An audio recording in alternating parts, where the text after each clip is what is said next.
nas vastas planícies de Sinar, onde hoje se encontra o território do Iraque. Aproximadamente 340 anos após o grande dilúvio que varreu a face da terra, a humanidade havia se multiplicado novamente. Os descendentes de Noé e sua família espalharam-se gradualmente pelo mundo, mas ainda mantinham uma unidade extraordinária.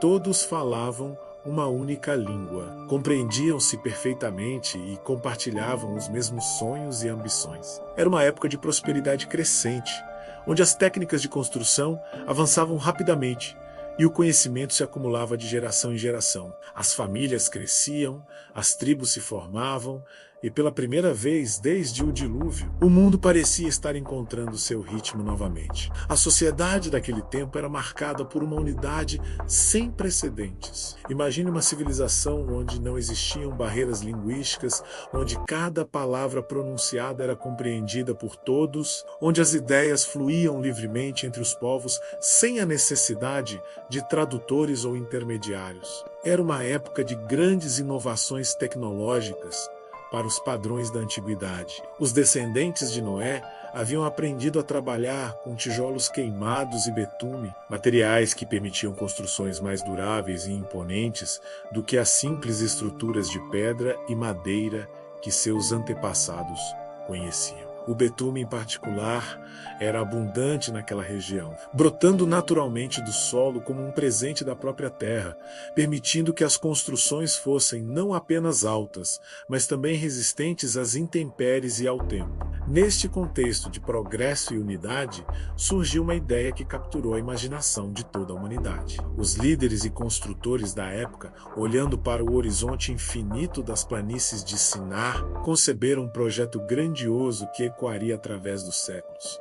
A construção de uma cidade magnífica e no seu centro uma torre tão alta que alcançaria os próprios céus. Não era simplesmente uma questão de arquitetura ou engenharia, era uma declaração de independência, um manifesto de autossuficiência que desafiava a própria ordem estabelecida por Deus após o dilúvio. O projeto da Torre de Babel nasceu de motivações profundamente humanas, mas também profundamente problemáticas. Os construtores declararam abertamente seus objetivos.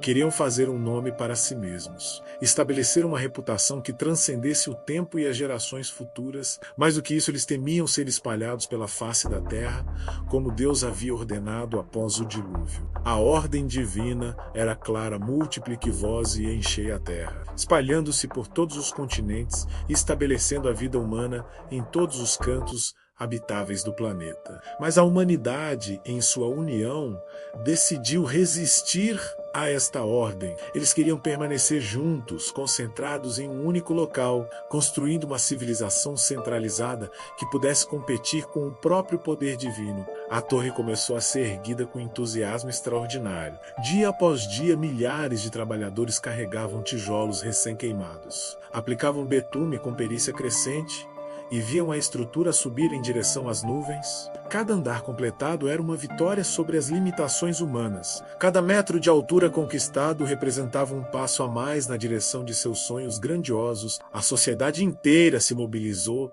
em torno deste projeto. Não era apenas uma construção, era um símbolo de tudo o que a humanidade unificada poderia alcançar. Famílias inteiras dedicavam suas vidas ao projeto, passando técnicas de construção de pais para filhos, aperfeiçoando métodos, criando ferramentas mais eficazes, organizando sistemas de trabalho cada vez mais sofisticados. Enquanto a torre crescia, crescia também o orgulho humano. Os construtores não se contentavam mais em simplesmente alcançar os céus. Eles começaram a falar em estabelecer um reino que rivalizaria com o próprio reino de Deus. A torre não era mais apenas um projeto arquitetônico, havia se tornado um altar ao orgulho humano, um monumento à rebelião contra a ordem divina. Eles acreditavam que, uma vez completada, a torre lhes daria acesso direto aos céus, eliminando a necessidade de depender de Deus ou de seguir suas ordenanças. Era a materialização do desejo humano mais antigo: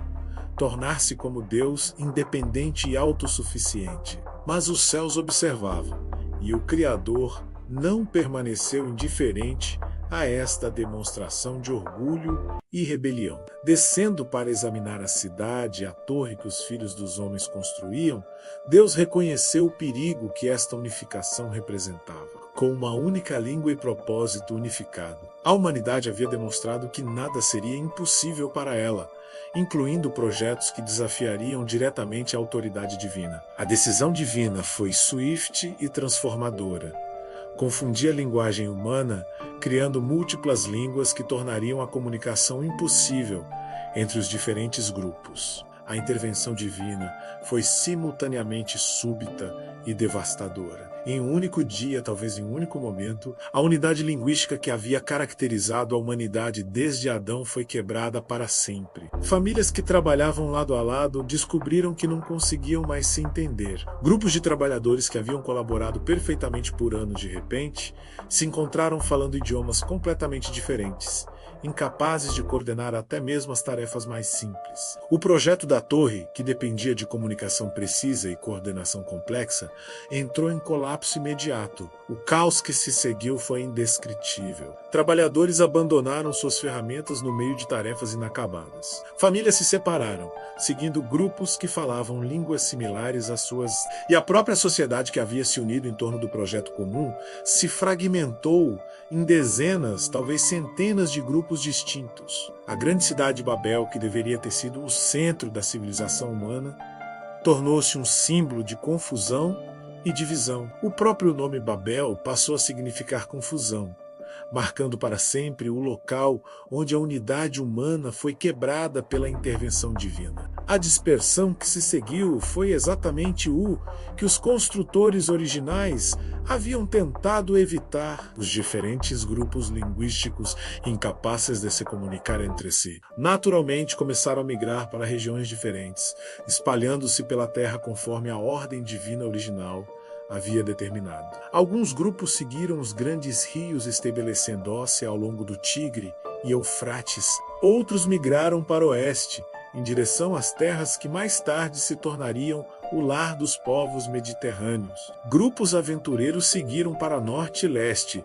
eventualmente populando as vastas extensões da Ásia e além. Esta dispersão marcou o fim da primeira fase da história humana pós-Délvio e o início de uma nova era caracterizada pela diversidade cultural e linguística. Onde antes havia uma única civilização unificada, agora começaram a emergir múltiplas culturas, cada uma desenvolvendo suas próprias tradições, tecnologias, sistemas de governo e práticas religiosas. A Torre de Babel não foi apenas um evento arquitetônico que falhou, foi um momento decisivo que moldou toda a história subsequente da humanidade. Das gerações que se seguiram ao evento de Babel, emergiram linhagens que se espalharam por todo o mundo conhecido. De Sem, um dos filhos de Noé, descenderam povos que se estabeleceram principalmente no Oriente Médio.